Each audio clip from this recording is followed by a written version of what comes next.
5, 4, 3, 2, that's time. I got to you that money.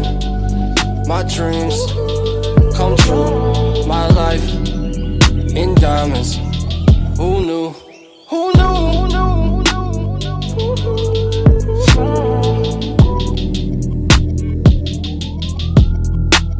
Who knew?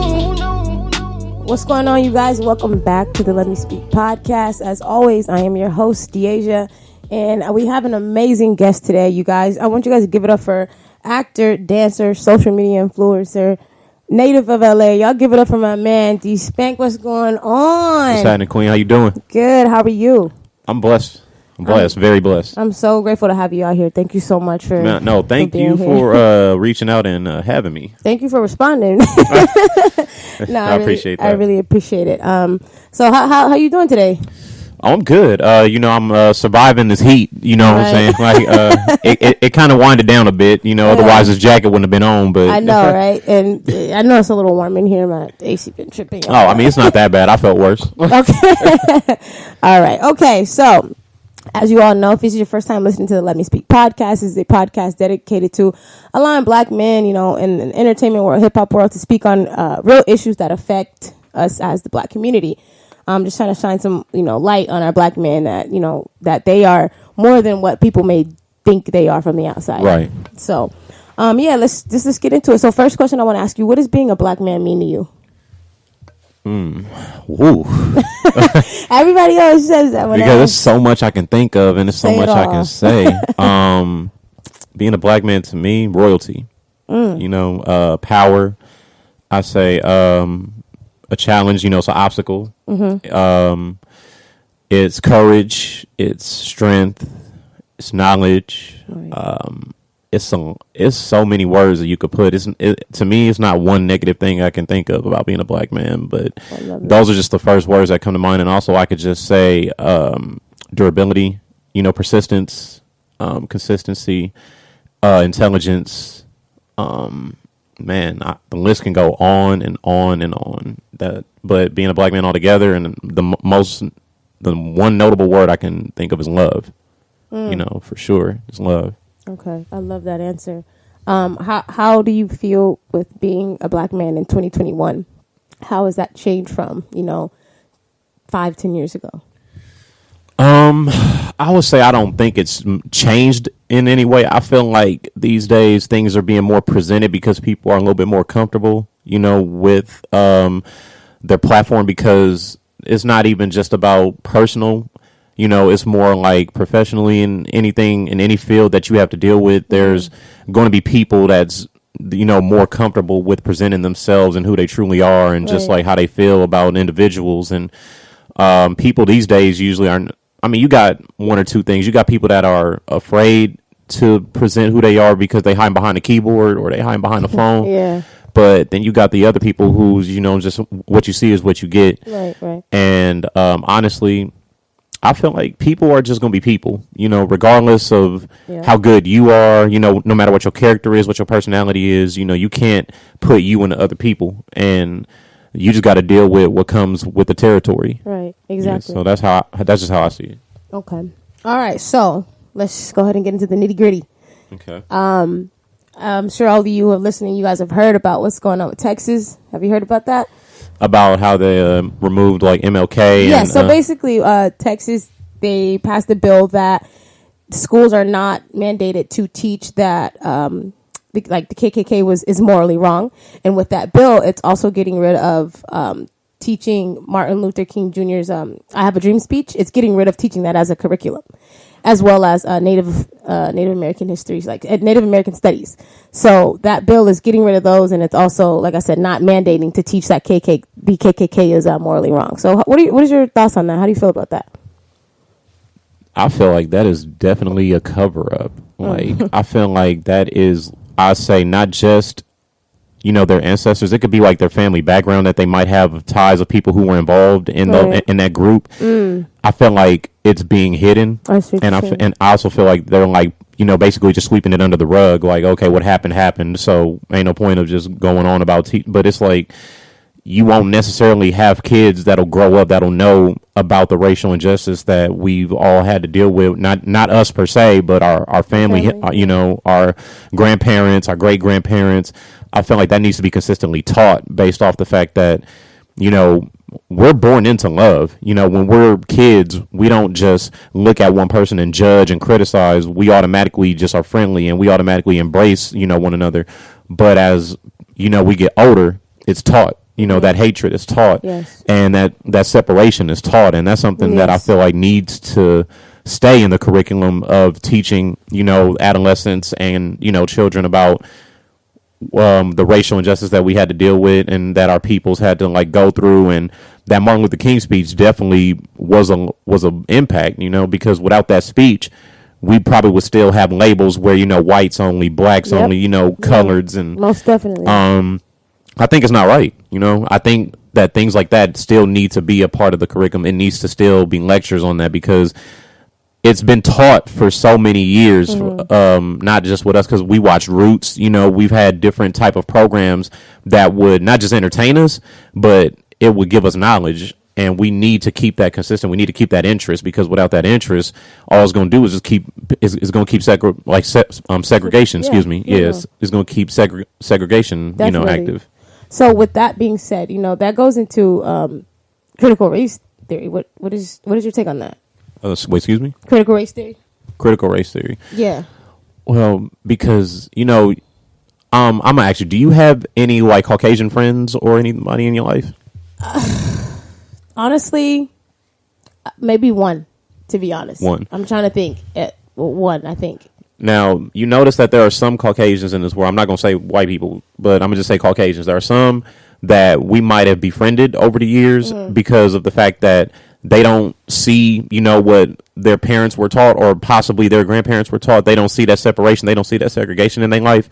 They see individuals and they see equals. Right. So it's rare that you have people like that in your life where you have, you know, who don't see you they don't just look at you as a black person. They just see you as a friend. They just see you as a queen. You feel me? They see you as a woman.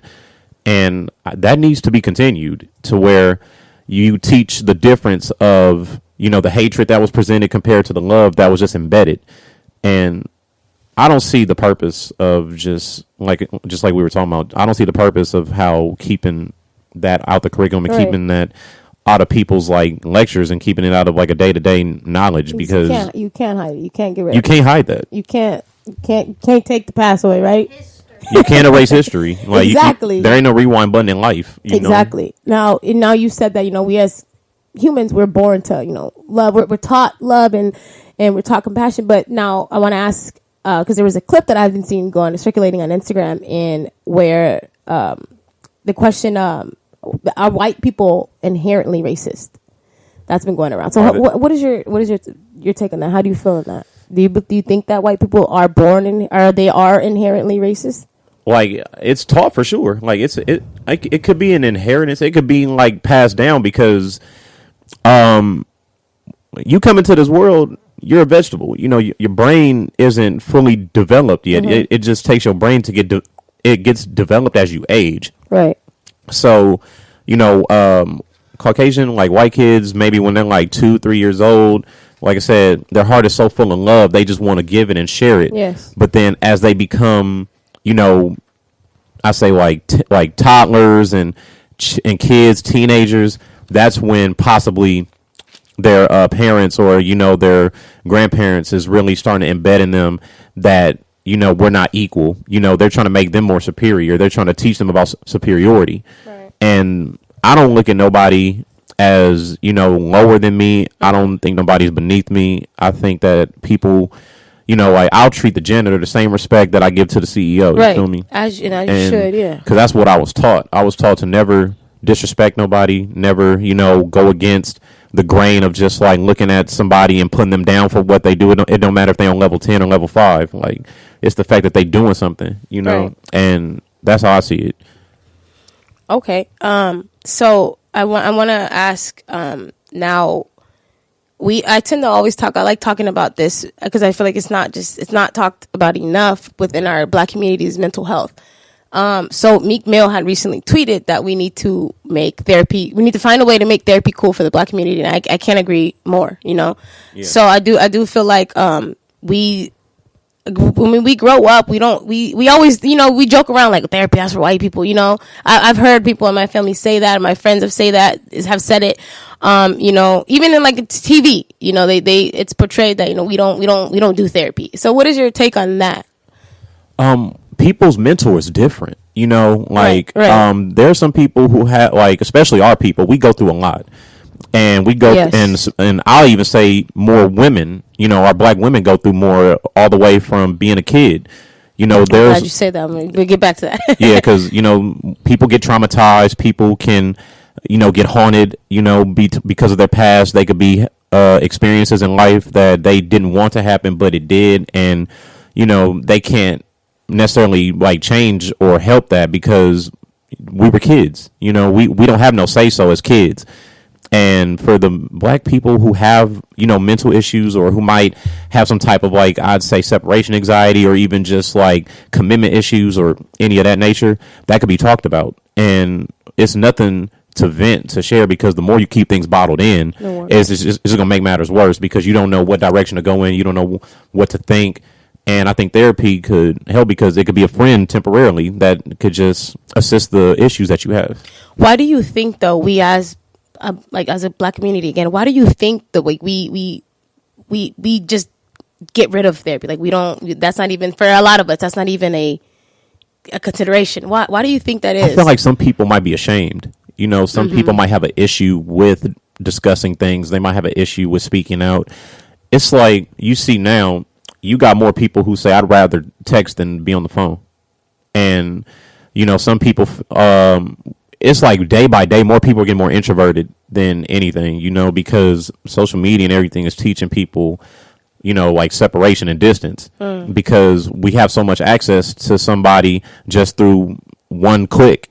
And it's really taken away the essence of just like simplicity of just actually, like, if you wanted to see somebody, you would actually go and see them. If you wanted to hang out with a friend, you'd call them and you would set up a lunch date, or you set up like, a Saturday or a weekend brunch. Like, it's really hard for us to, I say, communicate now. And I wouldn't even just say communicate, I say comprehend, because anybody could talk, but it's just about understanding.